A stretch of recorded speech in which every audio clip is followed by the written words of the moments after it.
I've got a lot of revenge on my mind for a few people. It's like, I ain't losing to these. Come on! Yeah! Hold on to your seatbelt because it's about to get bumpy.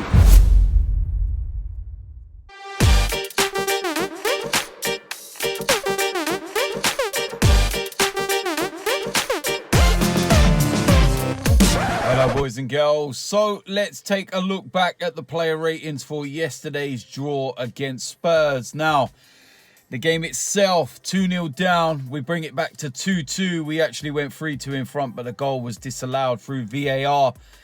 And the fact that we are the team that's disappointed with the result, even though we were 2-0 down, and Spurs are happy to come away with a point despite being 2-0 up, kind of shows exactly what happened during the course of the game.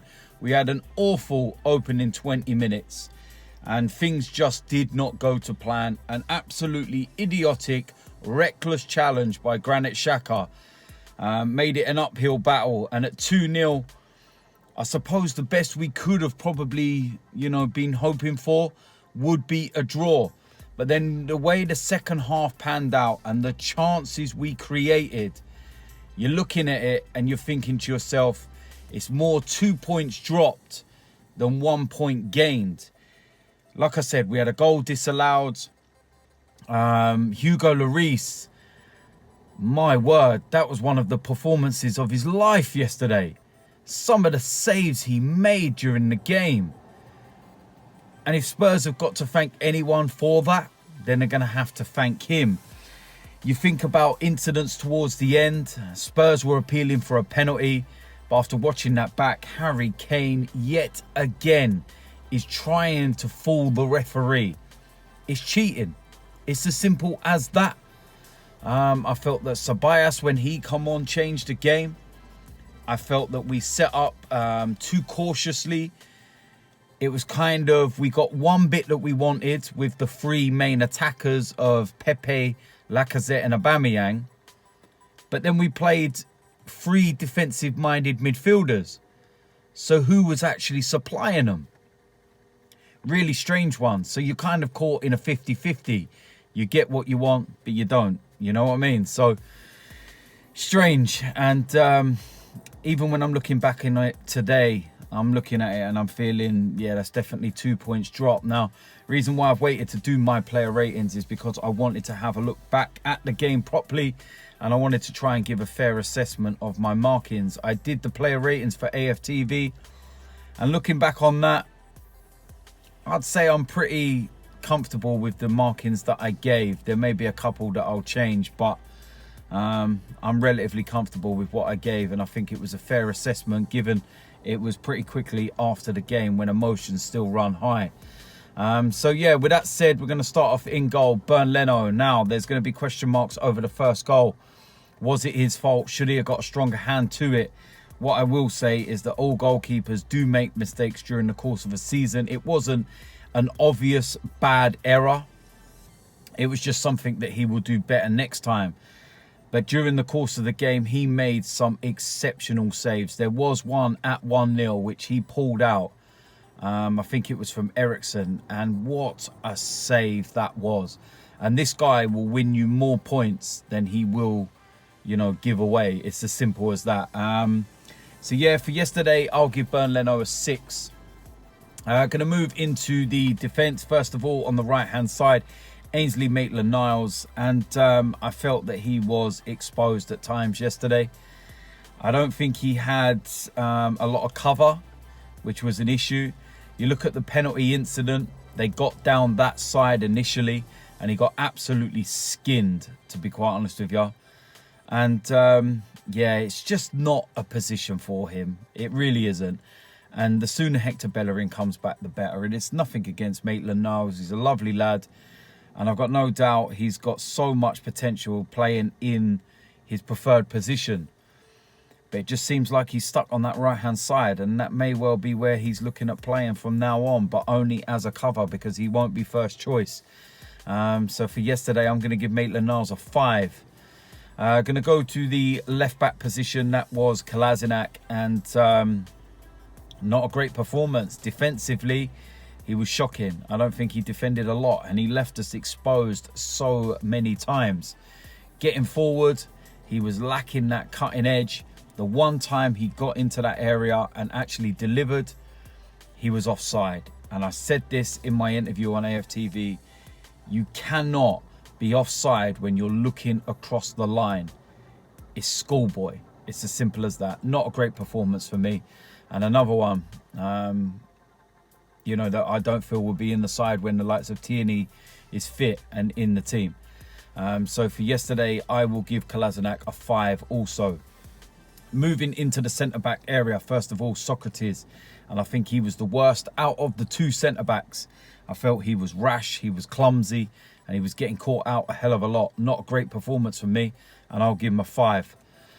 David Luiz next, and I think that he had quite a decent game, to be honest with you. Question marks maybe over the first goal and his positioning.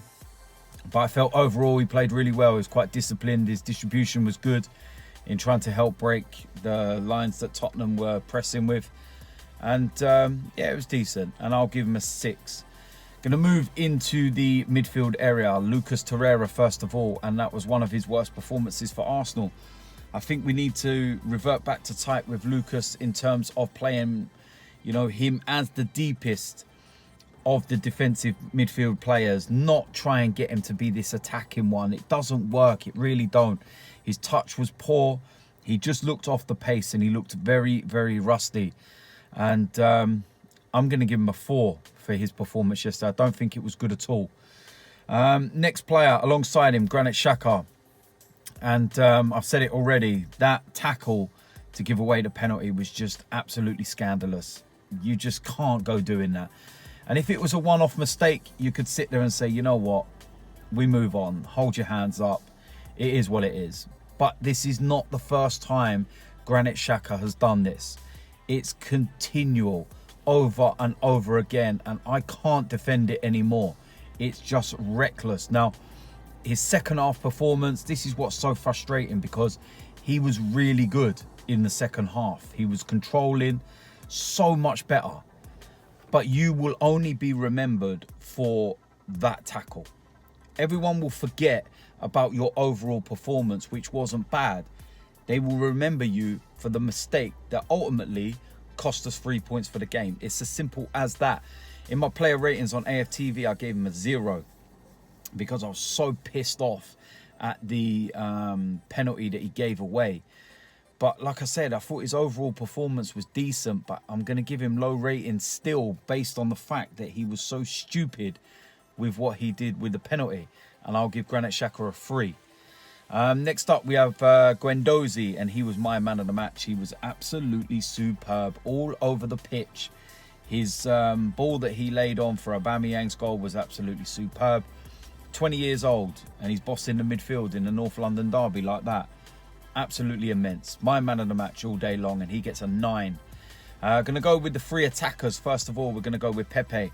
And I think that was one of his quieter games, but you still can see the problems he causes. Danny Rose was constantly taking 5 yards back. And this guy, he just needs a goal. He got an assist, and he's going to be an unbelievable player for the club. I've got no doubts about it whatsoever. But for yesterday, I'll give Pepe a 6. I'm going to go to the next player. That was Pierre-Emerick Aubameyang, and I feel that he was really struggling out wide. Although his work rate was really good, he was still struggling. And when he went more central, he was electric. And he got the all-important equaliser, and he was causing problems in that last 20 minutes especially. And I'll give Aubameyang a 7. Next up, we have Alexandre Lacazette. And I thought in the opening 15-20, he looked a little bit rusty. Touch was not really there. But he got the all-important goal before half-time. And I was pretty gutted that he had a little knock and he had to come off, because his work rate, the way he was shutting players down, the way he was pushing the team on, that was kind of a captain's performance, the way that he was leading from the front and just setting the tempo, setting the mood. But yeah, really important goal, and I'll give him a 7 as well. Going to move to the substitutions, and Dani Ceballos. I think that he changed the game, to be quite honest with you. His energy, his drive, his forward movement, everything he did was absolutely superb. Unlucky to not score with a long-range effort as well, and I'll give him a 7 for his performance. Next up, Henrik Mkhitaryan, and I do not know why this guy was brought on, to be quite honest with you.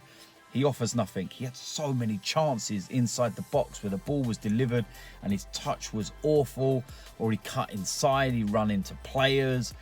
Dreadful. Absolutely dreadful.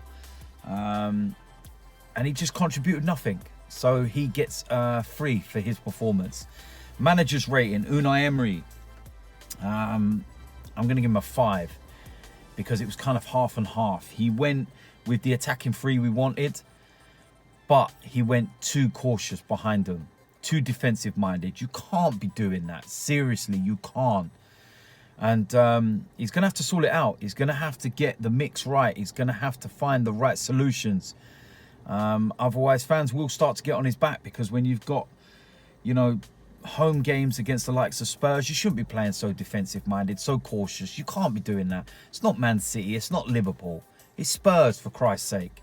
Go and attack them. They're vulnerable. So I feel it was a chance lost yesterday, and Unai Emery gets a 5. So there we go. That is it for my player ratings. Looking back on it, I've had 24 hours or so to, you know, digest it. And I feel that's a fair reflection on the players and their ratings and everything else. As usual, let me know in the comment section whether you agree or disagree. Let me know what your player ratings are. There's going to be plenty of live videos this week. There's going to be some more today coming out as well, with potential departures, maybe Mkhitaryan, maybe Mustafi. We'll wait and see what happens there. God willing that they're finally out of the door. But yeah, you know what to do if you haven't already. Make sure you hit the subscribe button. Make sure you smash a like on this video. And I will see you lot soon. I'm out of here.